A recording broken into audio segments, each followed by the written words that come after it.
అందరికీ నమస్కారం.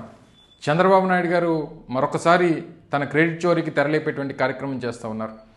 Bhogapuram international airport తన ఘనతగా ఈరోజు ల్యాండ్ అవుతున్నటువంటి ఫ్లైట్ తన సాధించినటువంటి కార్యక్రమంగా చెప్పుకునేటువంటి ప్రయత్నం గత కొన్ని రోజులుగా జరుగుతూ ఉంది. ఇటువంటి క్రెడిట్ చోరీ కార్యక్రమాలు గడిచినటువంటి 2 సంవత్సరాలుగా తన అధికారంలోకి వచ్చిన దగ్గర నుంచి అనేక విషయాల్లో తన క్రెడిట్ చోరీ చేసుకునేటువంటి కార్యక్రమం చేస్తూ ఉన్నారు. కేవలం టెంకాయలు కొట్టేటువంటి కార్యక్రమం ఎన్నికల ముందు సాధించినటువంటి ఘనతగా చెప్పుకునేటువంటి చంద్రబాబు నాయుడు గారు మరొకసారి ఈ క్రెడిట్ చోరీకి ముందడుగు వేశారు. కేవలం 2700 ఎకరాలు ఏదైతే భూసేకరణ చేయాల్సినటువంటి పరిస్థితిలో కనీసం 10% కూడా భూసేకరణ చేయకుండా తన ఘనతగా చెప్పుకోవాలనేటువంటి ప్రయత్నం చంద్రబాబు నాయుడు గారు చేస్తూ ఉన్నారు.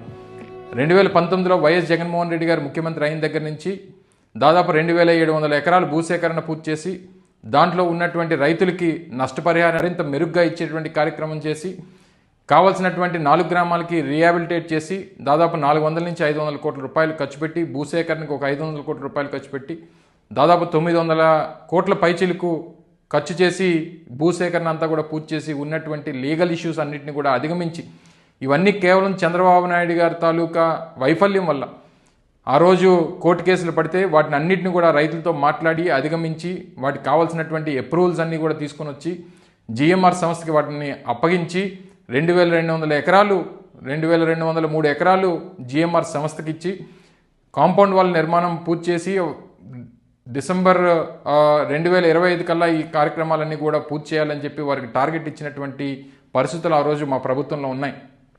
కేవలం వైఎస్ జగన్మోహన్ రెడ్డి గారి కృషితో మే 3, 2023 తారీఖున ఆ కార్యక్రమానికి శంకుస్థాపన చేసి వారికి డెడ్ లైన్ ఇచ్చి కేవలం 30 మాసాల్లో దీన్ని పూర్తి చేయాలన్నటువంటి ఒక టార్గెట్ని ఆ రోజు జగన్మోహన్ రెడ్డి గారు జిఎంఆర్ సంస్థకి ఇవ్వడం జరిగింది. వాటన్నిటికీ ఫలితంగానే ఈరోజు మొదటి టెస్ట్ ఫ్లైట్ ఈరోజు ల్యాండ్ అవుతూ ఉంది. ఆ ఘనత అంతా కూడా చంద్రబాబు నాయుడు గారి తన ఖాతాలో వేసుకునేటువంటి ప్రయత్నం చేస్తూ ఉన్నారు.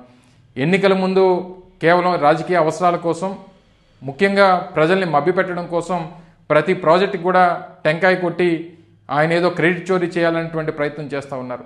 ఉమ్మడి రాష్ట్రంలో ఆ రోజు శంషాబాద్ ఎయిర్పోర్ట్కి శంకుస్థాపన చేసినటువంటి రాజశేఖర రెడ్డి గారు దాన్ని ప్రారంభించి ఈరోజు హైదరాబాద్కి ఒక పెద్ద ప్రాజెక్టుగా దాన్ని తీసుకొచ్చినటువంటి ఘనత ఈరోజు హైదరాబాద్ ఆ స్థాయికి వెళ్ళిందంటే ఆ రోజు పెద్దలు రాజశేఖర రెడ్డి గారు చేసినటువంటి ఘనత. మళ్ళీ ఈరోజు ఆంధ్రప్రదేశ్ రాష్ట్రంలో భోగాపురం ఎయిర్పోర్ట్ అనేటువంటిది ఈ ప్రాంతం తాలూకా ముఖ చిత్రాన్ని ముఖ్యంగా ఆంధ్రప్రదేశ్ రాష్ట్రం తాలూకా భవిష్యత్తుని మార్చేటువంటి ఒక గొప్ప కార్యక్రమం. ఆ కార్యక్రమానికి నాంది పలికినటువంటి వైఎస్ జగన్మోహన్ రెడ్డి గారికి ఈ ప్రాంత ప్రజలు ఎప్పటికీ కూడా రుణపడి ఉంటారనేటువంటి విషయాన్ని కూడా ఈ సందర్భంగా తెలియజేస్తూ ఉన్నాం.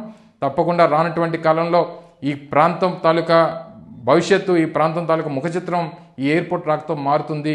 ఆ ఘనతంతా కేవలం వైఎస్ జగన్మోహన్ రెడ్డి గారికి దక్కుతుంది అనేటువంటి విషయాన్ని ప్రజలందరూ కూడా గమనించాలి. దానికి కావాల్సినటువంటి కృషి కూడా కేవలం జగన్మోహన్ రెడ్డి గారు చేశారనేటువంటి విషయాన్ని ప్రజలందరూ కూడా గమనించాలని, ఇప్పటికే పబ్లిసిటీ మార్కెటింగ్తో ఆయన రెచ్చిపోతున్నటువంటి చంద్రబాబు నాయుడు గారి తాలూకా ఆ పబ్లిసిటీ స్టంట్స్ని ప్రజలు తెలుసుకోవాలన్నటువంటి విషయాన్ని కూడా ఈ సందర్భంగా మరొకసారి మీ ద్వారా ప్రజలందరినీ కూడా కోరుకుంటూ సెలవు తీసుకుంటున్నా. Thank you.